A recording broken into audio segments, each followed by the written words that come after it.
Okay, so velocity of an object in general changes during its course of motion. How do how to describe this change? Should it describe at a rate of change of velocity with distance or with time? Okay, this was a problem even in a Galileo's time. It was first thought that this change could be described by the rate of change of velocity with distance.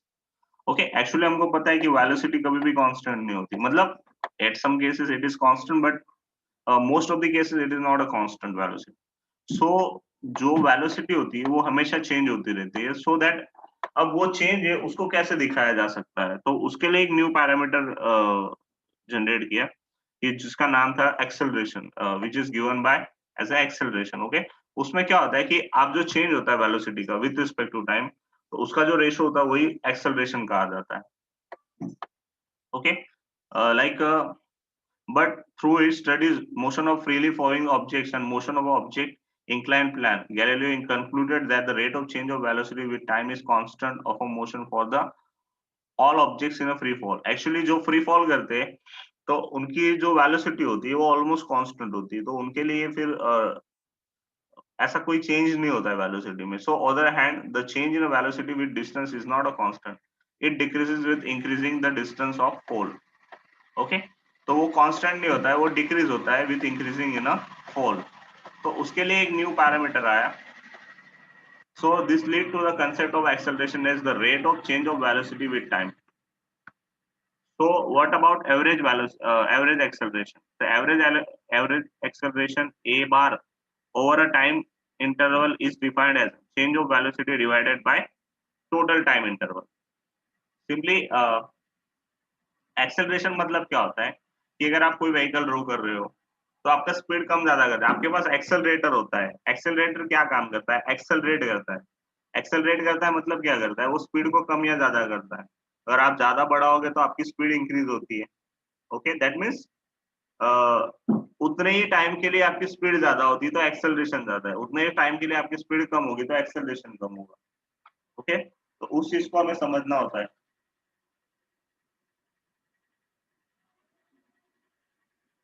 Okay, तो उसके लिए हम क्या करेंगे, तो acceleration average acceleration is calculated as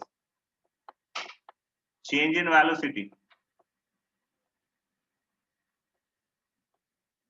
change in velocity at given time, and it can be written as v2 minus v1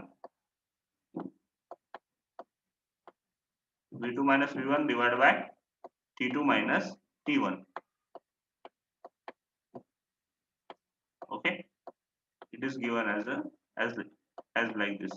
अगर किसी object की स्पीड कांस्टेंट है तो उसका एक्सेलरेशन क्या होगा? जीरो. बिकॉज अगर वेरिएशन है वेलोसिटी में, वो इंक्रीज या डिक्रीज दोनों हो सकते हैं, या तो आपकी इनिशियल स्पीड फाइनल स्पीड से ज्यादा हो या इनिशियल स्पीड कम हो फाइनल स्पीड ज्यादा हो, तो उससे आपको पॉजिटिव या नेगेटिव ऐसे दो टाइप के एक्सेलरेशन मिल सकते हैं.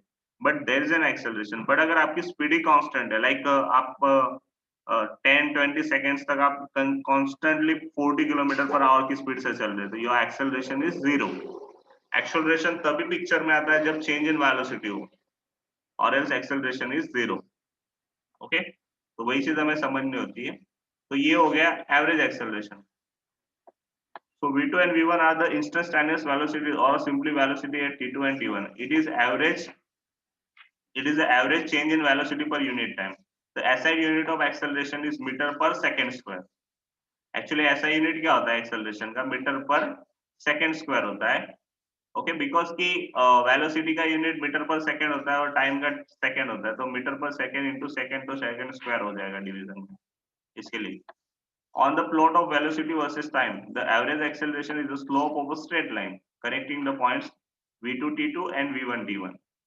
ओके, तो एक्सेलरेशन मतलब आप कोई प्लॉट लोगे वेलोसिटी वर्सेस टाइम का, लाइक ऐसे कोई प्लॉट होगा. ये एक प्लॉट है आपके पास, सपोज यहाँ पे टाइम t1 है, तब आपकी वेलोसिटी v1 है suppose, and secondly time velocity v2 है, और दूसरा टाइम क्या लेंगे हम लोग? t2 टाइम ले लेते हैं. ओके, तो हम लोग अगर इन दोनों पॉइंट्स को कनेक्ट कर देंगे, ये यहाँ पे आएगा, ये point something somewhere like here, तो ये जो ये लाइन बनेगी स्ट्रेट लाइन, तो इसका जो स्लोप होगा, स्लोप कैसे फाइंड किया जाता है? तो ये जो 2 पॉइंट्स है, ये V2 T2 पॉइंट है, पहले x लिखा जाता है इसलिए इसको ऐसे लिखा जाएगा T2 V2, और इस पॉइंट को हम लोग लिख सकते हैं यहां से यहां तक है ना स्लोप, तो इस पॉइंट को हम लोग लिख सकते हैं T1 V1। तो स्लोप हमेशा y बाय x होता है, मतलब change in y upon change in x। तो y क्या है? V2 minus V1 upon T2 minus T1। तो ये y है आपका यहां से यहां तक V2 माइनस V1 इतना, ये हो जाएगा आपका डेल्टा V, और ये हो जाएगा आपका डेल्टा T। तो V2 minus V1 upon T2 minus T1, तो ये स्लोप ही आपको क्या देगा? एक्सेलरेशन देगा। So this slope will be your acceleration, average acceleration. और अगर आपको इंस्टेंट एक्सेलरेशन चाहिए तो you should limit the time. For instant acceleration you have to limit the time. So by limiting the time, limit delta t tends to 0. Okay, delta v by delta t. Okay, so you will get here a is equal to dv by dt. Change in velocity with respect to time, rate of change of velocity with respect to time, or derivation of v velocity with respect to time t. Okay, acceleration में speed वाला parameter नहीं आएगा क्योंकि acceleration ये vector quantity है। So vector quantity हमेशा vector quantity पे ही dependency रखती है, तो वेलोसिटी वेक्टर क्वांटिटी होती है। स्पीड एक स्केलर है, याद रखना, स्पीड एक स्केलर क्वांटिटी है, बट आपकी जो वेलोसिटी है वो वेक्टर क्वांटिटी। कभी कभी ऐसा क्वेश्चन पूछा जाता है एग्जाम में कि आपका जो बाइक का स्पीडोमीटर होता है या किसी व्हीकल का स्पीडोमीटर होता है, ओके, तो वो क्या बताता है? वो वेलोसिटी बताता है या स्पीड बताता है?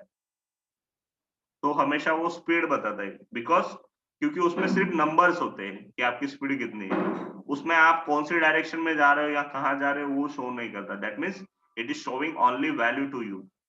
Okay, it is only dealing with the magnitude. That's why we can say it is only showing you speed, not a velocity. It always shows you speed. Any doubt? Acceleration समझ में आया? फिर ये graph है, सिर्फ इस graph में various point पे आपको एक्सेलरेशन फाइंड करना है, so it is not that much important.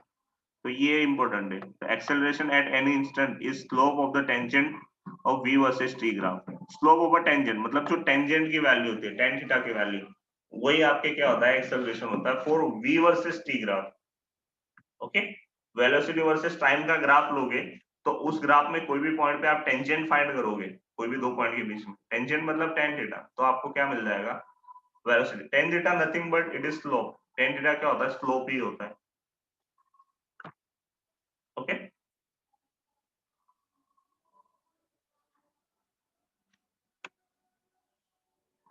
अब a वर्सेस t के कुछ ग्राफ्स दिए इन्होंने।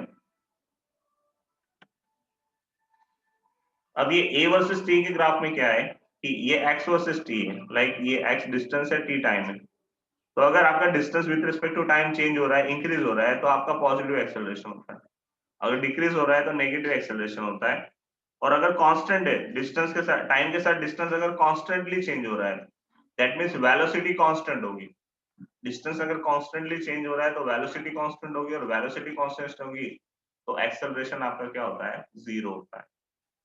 Okay, keep this in your mind. अब ये एक इक्वेशन आता है जो आगे हम लोग सीखेंगे, ये equation v is equal to v0 plus 80, ये इंपॉर्टेंट इक्वेशन होता है। So what about acceleration? अब एक्सेलरेशन कैसे आता है? अब एक्सेलरेशन कभी भी अपने आप नहीं आएगा। जब आप बाहर से कोई फोर्स अप्लाई करोगे या कोई ना कोई वर्क करोगे, उसकी वजह से जब सिस्टम पे फोर्स लगता है तभी वो एक्सेलरेट होता है। जैसे कि बाइक है, आपने सिर्फ एक्सेलरेटर दबा दिया मतलब एक्सेलरेट हो गया, ऐसा नहीं। जब आप एक्सेलरेट करते हो तो आपका जो इंजन होता है वो एक्स्ट्रा पावर जनरेट करता है, और उस पावर के कारण आपकी बाइक की जो स्पीड होती है वो पहले की स्पीड से ज्यादा हो जाती है। ओके, उससे आपका फ्यूल भी ज्यादा कंज्यूम होता है। अगर आप ज्यादा एक्सेलरेशन से जा रहे हो तो आप जल्दी पहुंचोगे, तो it will use your more fuel. Okay, थोड़ा ज्यादा फ्यूल भी यूज होगा। So this is something like power generation के लिए एक्सेलरेशन का यूज होता है। ओके, अगर आप कांस्टेंट स्पीड से जाना चाहते हो तो there is no need of acceleration, मतलब आपको कोई जरूरत ही नहीं पावर ज्यादा जनरेट करने की। आप जितने पावर पे चल रहे हो उतने पे, तो आपका एक्सेलरेशन जीरो होगा तब। अगर आपकी स्पीड कांस्टेंट है तो acceleration zero. If there is a change in speed then there will be a acceleration. Okay, acceleration एक फोर्स होता है, मतलब एक्सेलरेशन के कारण फोर्स जनरेट होता है, और उस फोर्स के कारण बाइक पहले से ज्यादा स्पीड से ट्रेवल करती है। Okay, any doubts? एक्सेलरेशन समझ में आया? मेन तो उसका इक्वेशन याद रखना है आपको, और वो क्या होता है, चेंज इन वेलोसिटी होता है। That is more important for you. Okay, ये सब कोई काम नहीं है।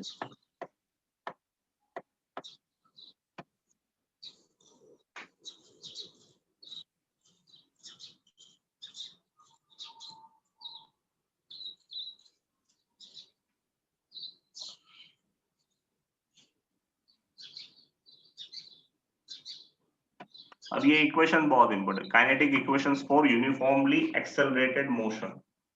This is most important question, most important, हमेशा काम लगेंगे ये तीन इक्वेशंस आते हैं which are useful for in complete. May be आप जब तक पढ़ रहे हो ना तब तक हमेशा काम लगेंगे equation. Equation of kinetic motion, उसमें दो मेथड्स होते हैं, एक ग्राफिकल मेथड होती है और एक इसकी मेथड होती है, क्या बोलते हैं, मैथमेटिकल मेथड होती है, कैलकुलस की method. So kinetic equations for uniformly accelerated motion. अब इसमें क्या होता है कि सपोज, सबसे पहले इसमें एक्चुअली क्या होता है,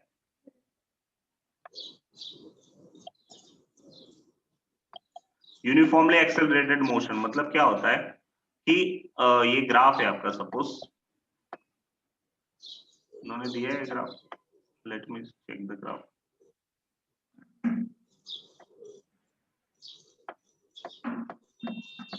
देखो ये वाला ग्राफ है, आप इनिशियली ए पे हो, ए से आप बी पे जा रहे हो, इनिशियल वेलोसिटी आपकी v0 at time t0। Okay, initial velocity क्या है, v0 at time t0। At time t your velocity will be v and you are at point b। आप इनिशियली अभी स्टार्टिंग में आप a पॉइंट पे हो, then after t time you reach to the point b and then your velocity is v। ये आपकी final velocity है, और आपका इस वजह से आपका एक्सेलरेशन आएगा, because you are not going with the constant speed. आपकी फाइनल वेलोसिटी और इनिशियल वेलोसिटी अलग अलग है, that means you are not going with the constant speed, तो आपको यू आर बीन एक्सेलरेटेड, आप एक्सेलरेटेड हो, बिकॉज अगर फाइनल और इनिशियल वेलोसिटी अलग अलग है that means there is an acceleration, otherwise there is not an acceleration. अब हमें इससे तीन इक्वेशंस फाइंड करने हैं इस वजह से। So kinetic equations for the uniformly accelerated motion. For uniformly accelerated motion, we can derive some simple equation that relate the displacement, time taken, initial velocity, final velocity and acceleration. इतनी पांच चीजों को mix करके तीन equations form करने वाले। तो equation number 3.6 are already been obtained, gives a relation between the final initial velocity and acceleration. तो इसको कैसे डिराइव किया जाएगा? तो let me draw the graph. अब पहले आप इनिशियली आप ए पॉइंट पे हो, जब आपकी वेलोसिटी कितनी है, v0। ये वेलोसिटी वर्सेस टाइम का ग्राफ है। आपकी इनिशियल पोजीशन ए है, आप finally you are reaching to B. Okay, और तब आपकी वेलोसिटी कितनी है, तो ये v है आपकी velocity. Okay, so you are at B point, तब आपका टाइम कितना है, तो t टाइम पे पहुंच रहे हो आप। Initially you are at 0 time. Okay, initially you are at 0 time. ये मोस्ट इंपोर्टेंट इक्वेशन है। Okay, clear? So we can do like this. तो ये होगा आपका चेंज इन वेलोसिटी, इतना इतना क्या होगा आपका चेंज इन वेलोसिटी, मतलब कितना है, final velocity v0, final velocity v, initial velocity v0, और ये चेंज इन टाइम होगा, इतना, जो कितना है t माइनस 0, तो t होगा ये इतना टाइम t आएगा। सो फॉर फर्स्ट एक्सेलरेशन, तो इसके बीच में एक्सेलरेशन कितना है, तो एक्सेलरेशन बराबर क्या होता है, change in velocity. Okay, change in velocity कितनी है, v minus v0 upon time interval. तो टाइम इंटरवल कितना है, t माइनस 0। ओके, तो क्या आएगा answer, v minus v0 upon t minus t0 मतलब t आएगा। इस t को यहाँ पे a के साथ मल्टीप्लाई कर दो, तो at इज इक्वल टू क्या होगा, v माइनस v0।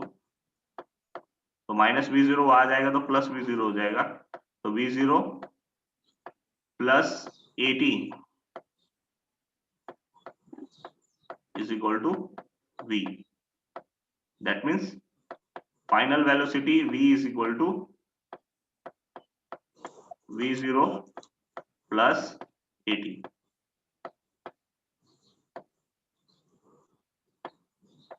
प्लस 80, ये फर्स्ट इक्वेशन हो गया आपका। Final velocity is equal to initial velocity plus a into T, multiplication of a into T. तो a क्या होता है एक्सेलरेशन और t क्या होता है टाइम। आप कितने टाइम तक एक्सेलरेटेड हो उस हिसाब की आपकी वेलोसिटी इंक्रीज होगी। अगर आपका एक्सेलरेशन कम है तो आपकी वेलोसिटी कम हो जाएगी, एक्सेलरेशन ज्यादा है तो आपकी वेलोसिटी ज्यादा हो जाएगी। ये इनिशियली मतलब आपने किसी पॉइंट से स्टार्ट किया है तो उस पॉइंट पे वेलोसिटी क्या थी, then after you are accelerated your you are accelerating your vehicle, okay, for some time, so you will get increased speed. So how much amount of speed you will how much amount of speed that will increase, it depends on your acceleration. अगर आप ज्यादा accelerate करो तो ज्यादा speed increase होगी, कम accelerate करोगे तो कम speed increase होगी। So this is your final velocity, this is your initial velocity plus acceleration into time. Understand? ये हो गया first equation. ओके, अब सेकंड इक्वेशन डिस्टेंस का लेना है। तो डिस्टेंस के लिए हमेशा क्या करना होता है, अगर आप किसी चीज का डिस्टेंस फाइंड आउट कर रहे हो तो अगर आप देखो वेलोसिटी से आप डिस्टेंस पे जा रहे हो, पीछे जा रहे हो मतलब, तो आपको इंटीग्रेट करना होता है। अगर आप वेलोसिटी से एक्सेलरेशन की तरफ जा रहे हो तो आपको एक्सेलरेशन फाइंड करना है यूजिंग वेलोसिटी, तो आपको डिफरेंशिएशन करना पड़ता है। लेकिन उसके उल्टे जाओगे तो इंटीग्रेशन करना होता है, मतलब एरिया फाइंड करना होता है। तो यहां से मतलब ए से बी तक का पूरा एरिया हमें फाइंड आउट करना है, ये इतना पूरा, ये पूरा area, this is something like a distance. तो सपोज कि आपने इतने टाइम में, ये जो टी टाइम है और इनिशियल वेलोसिटी v0 थी, फाइनल वेलोसिटी v थी, एक्सेलरेशन a था, during this time you have covered up the distance x। आपने कितना डिस्टेंस कवर किया है, सपोज x डिस्टेंस कवर किया है। तो डिस्टेंस कैसे आएगा, तो ये जो इतना एरिया दिख रहा है आपको, ये पूरा एरिया फाइंड आउट करना है। तो इसमें आपको दो पोर्शन दिख रहे हैं, ये ऊपर वाला पोर्शन एक है जो ट्राइंगल है, ये फर्स्ट पोर्शन, और सेकंड क्या है, ये रेक्टेंगुलर है, ये एक रेक्टेंगल है। ओके, तो इन दोनों के एरिया के सम के बराबर आपका टोटल एरिया होगा। तो अब इसका एरिया कैसे फाइंड करेंगे, तो ये जो पोर्शन है लाइक ये रेक्टेंगुलर है और ये एक ट्राइंगल है, यहाँ पे एक नाम दे देते हैं हम लोग सी, तो यहाँ पे एक नाम दे देते हैं हम डी इस पॉइंट को। ओके, तो एक रेक्टेंगुलर बन जाएगा, तो हम लोग लिखेंगे area of rectangular,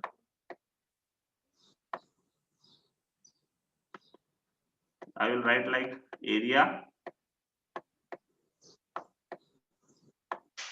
of rectangular A O A C D, OACD rectangular का area plus area of triangle, area of triangle कौन सा है, तो ABC, area of triangle ABC।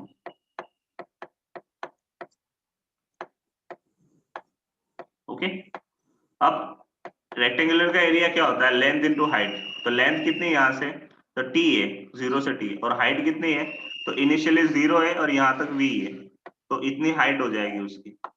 This is height of the rectangular, so it will be v0 minus 0, so v0, height will be v0 and time will be t0, so area of rectangular is equal to length into height, तो v0 into T, plus area of triangle. अब triangle का area क्या होता है, 1/2 base into height होता है, 1/2 base. तो base कौन सा आ जाएगा, तो this is base for triangle, this is base for triangle and it is T. Okay, base for triangle is T into height, height कितनी है, v minus v0, height of triangle, तो यहां से यहां तक की हाइट है ट्राइंगल की, तो v माइनस v0 आएगा यहाँ पे, तो v minus v0। But from this equation, ये इक्वेशन से हमें क्या पता चलता है, इसको इक्वेशन नंबर इसको 1 लिख देते, इसको 2 दे देते हैं क्योंकि इसका यूज है इसलिए। From this equation, equation number 1, we can say that v minus v0 is equal to 80. So I can replace this v minus v0 by 80. So what I will get, what is my answer? So v0t plus 1/2 t तो है यहाँ पे, और ये v minus v0 बराबर क्या आ जाएगा, a into t. So my answer will be t into t, t square हो जाएगा। So the final answer will be x is equal to v0t plus 1/2 a t square. This is the equation for distance. This is my second equation, third equation, मतलब important equation जो इसमें sir हाँ sir यहाँ पे तो x displacement है, distance नहीं। हाँ वही डिस्प्लेसमेंट, सॉरी डिस्टेंस नहीं, डिस्प्लेसमेंट बोलेंगे उसको, वो बोलने में हो जाता है कभी कभी डिस्टेंस या डिस्प्लेसमेंट, एक्चुअली वो डिस्प्लेसमेंट होता है। अगर वेलोसिटी की बात करें तो वो हमेशा डिस्प्लेसमेंट ही होगा। ओके, स्पीड होता है तब डिस्टेंस होता है। Okay, got it. ये दोनों इक्वेशन में कोई डाउट कैसे मैंने डिराइव किए? जब आपको डिस्प्लेसमेंट फाइंड करना है तो you have to find area. अगर वेलोसिटी वर्सेस टाइम का ग्राफ हो तो, वेलोसिटी वर्सेस टाइम का ग्राफ है और आपको क्या फाइंड करना है डिस्प्लेसमेंट फाइंड करना है, तो you have to find the area covered by velocity. जितना एरिया उसने कवर्ड किया, ए से बी तक आप गए हो ना, तो उसका पूरा एरिया फाइंड करना पड़ेगा, तब आपको डिस्प्लेसमेंट मिल जाएगा। This is your second equation. Both the equations are very important.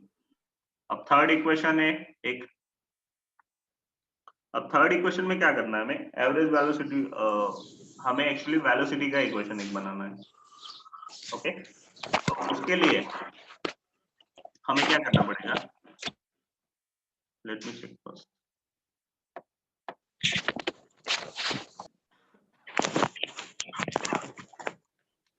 अब एक और एक चीज होती है कि जो एवरेज वेलोसिटी होती है, v is equal to v0, v plus v0 upon 2 for constant acceleration। अगर आपका एक्सेलरेशन कांस्टेंट हो तो आपका ये इक्वेशन आता है एक्चुअली।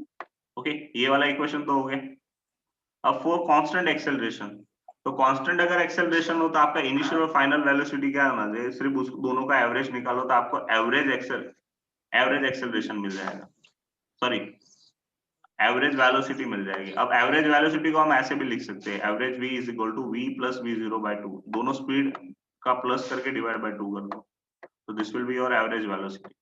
अब उसी के लिए एक इक्वेशन है कि for average velocity with time, अब हम इसको ऐसे भी लिख सकते हैं, for third equation x can be return like this,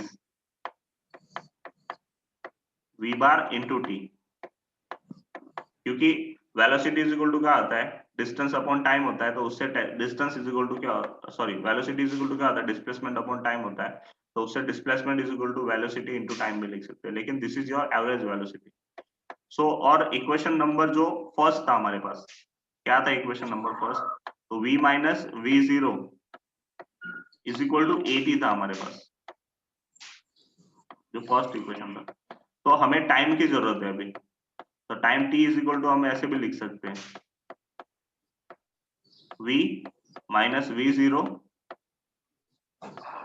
by a, we can write like this, v minus v0 by a, और ये जो एवरेज वेलोसिटी उसको ऐसे लिख सकते हैं हम, अगर कांस्टेंट एक्सेलरेशन है so for that average velocity can be written like this, v plus v0 by 2. अब ये दोनों वैल्यूज जो है, ये वाली तो ये वाली, ये दोनों वैल्यूज हम इस इक्वेशन में रिप्लेस करते हैं, so what will we get? So x is equal to v bar is equal to क्या आएगा, v plus v0 divided by 2 for constant acceleration. And time की जगह पे हम उसकी वैल्यू रखेंगे, this is the value of time, तो v minus v0 divide by a. Okay, नीचे 2a हो जाएगा. अब आप इस इक्वेशन को सही से देखोगे तो एक क्या बन रहा है, v प्लस v0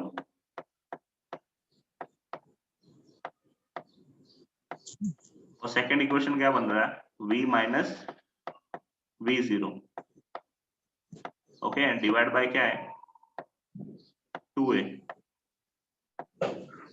ओके, आपने 10th लेवल पे एक पढ़ा होगा कि a प्लस बी और a माइनस बी हुआ, उन दोनों का मल्टीप्लीकेशन हुआ तो क्या आता है, a square minus B square आता है ना,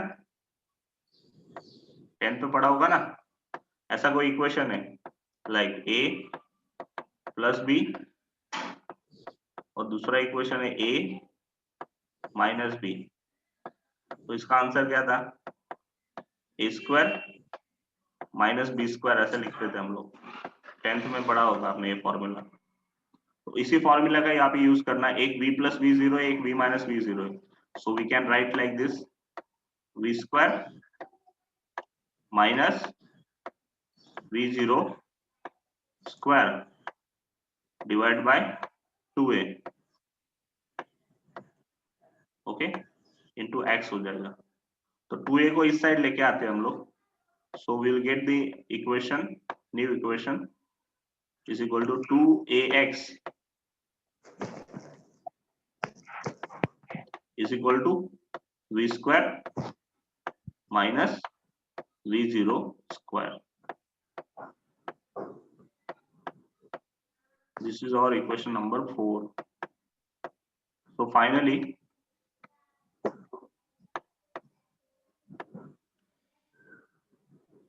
okay, these are our 3 equations which are very, very important equations. Okay, what first one is v is equal to v0 plus 80. Second is x is equal to v0t plus 1 half a t square, और third है v square minus v0 square is equal to 2ax. These are the most important equations of kinetic motion. Okay, अब इन तीनों में क्या important है, अब example solve करते वक्त इन तीनों को समझना होता है पहले तो. अगर सपोज आपके पास डिस्प्लेसमेंट नहीं है, आपके पास initial velocity, final velocity, acceleration और टाइम, मतलब आपको इनिशियल वेलोसिटी दे दी है, एक्सेलरेशन दे दिया है, टाइम दे दिया है, तो you can find final velocity by using this equation only. You don't need distance, displacement. अगर आपके पास ऐसा बोला है कि इनिशियल वेलोसिटी, फाइनल वेलोसिटी और एक्सेलरेशन दे दिया है and they told you to find out displacement, so you can use this equation, second equation, to find out displacement, and final velocity you can get from this equation. But if you don't have time and you have to deal with the equations, like आपको displacement find करना है, but you don't have a time, but you have initial velocity, you have final velocity, you have acceleration, then you are going to use this third equation. Okay, ऐसे करके फिर third equation को लेकर आप x find कर लो, displacement. Then after using that x you can find time t as well. मतलब ऐसे कुछ ना कुछ मिसिंग टर्म होगी, तो कौन सी टर्म मिसिंग है, लाइक कि टाइम नहीं दिया है तो आप पहले दो इक्वेशन नहीं यूज कर सकते. लाइक आपको एक चीज, मतलब उन्होंने ऐसा बोला कि इक्वेशन में टाइम दिया नहीं है. ओके, उन्होंने सिर्फ कितनी चीज दी कि एक इनिशियल वेलोसिटी दी, एक फाइनल वेलोसिटी दी है, एंड एक्सेलरेशन दे दिया, and they told you to find out displacement. Okay, तो आप second equation displacement के लिए नहीं use कर सकते because you don't have a time. So you have to use third equation. Okay, फिर थर्ड इक्वेशन का यूज करके बोलेंगे कि वापस से टाइम बढ़ो, मतलब कि वो लोग बोलेंगे कि find out the time, displacement भी नहीं दिया होगा, but you they told you to find out the time. तो उसके लिए पहले आपको डिस्प्लेसमेंट फाइंड करना पड़ेगा using this equation. Then after getting displacement you have to use that displacement into this equation and then again go for the time. So ऐसे कुछ complex examples होते हैं जो आपको समझने होते हैं कि how to find it out, how to get it out from that equation. अगर कभी कभी ऐसा होगा कि आपको इनिशियल वेलोसिटी दे दी होंगी और फाइनल वेलोसिटी दे देंगे वो लोग, and they told you to find out displacement, और एक्सेलरेशन दे दिया होगा और बोलेंगे कि फाइंड आउट डिस्प्लेसमेंट. तो ये इक्वेशन यूज करके आप डायरेक्टली डिस्प्लेसमेंट फाइंड आउट कर सकते हैं. And then after finding out displacement you have to find the time. तो आप यहाँ से टाइम भी फाइंड कर सकते हैं. मतलब ये पूरा जगलिंग होता है जो आपको समझना होता है कि कहाँ से क्या जाएगा या कहाँ से क्या सॉल्व करना होता है. Okay, so this is the most important equation in a exam point of view. देख लो एक बार, अगर कोई डाउट हो तो पूछ लेना.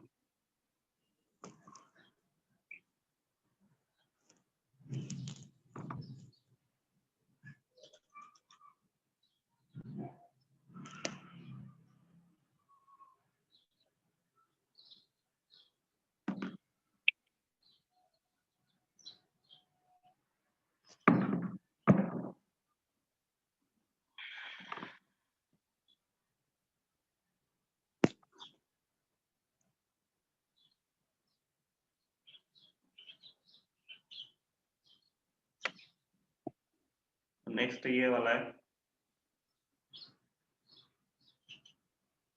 These three are the most important equations.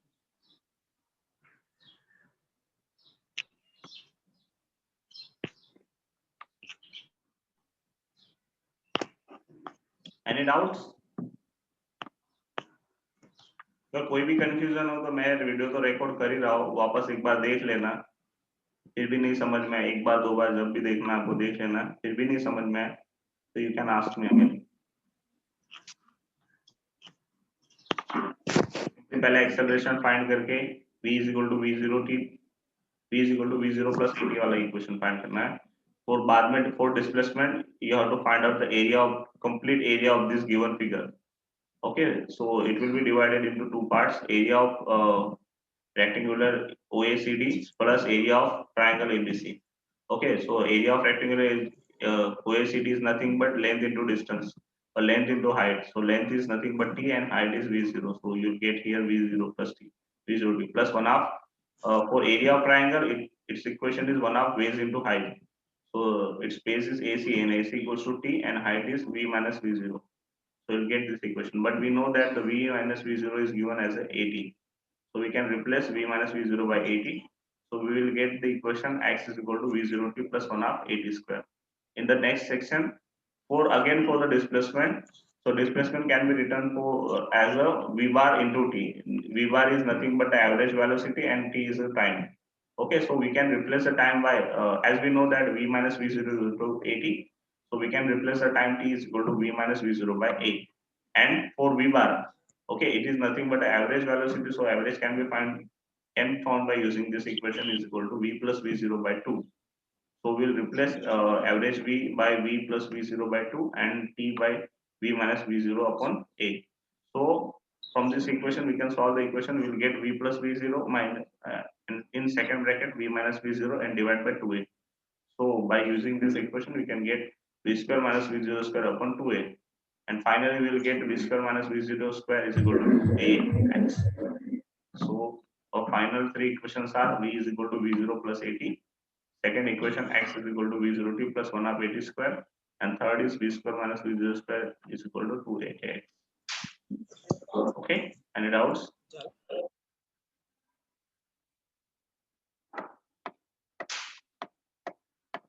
So these are the three equations which are most important.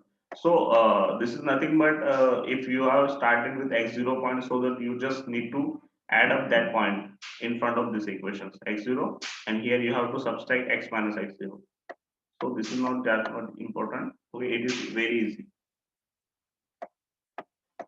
So we'll go with this method. Tomorrow we'll go with this method. Before that, we have to learn some integration rules. Okay, today we are going to finish it here. We will discuss it in tomorrow. Okay, bye.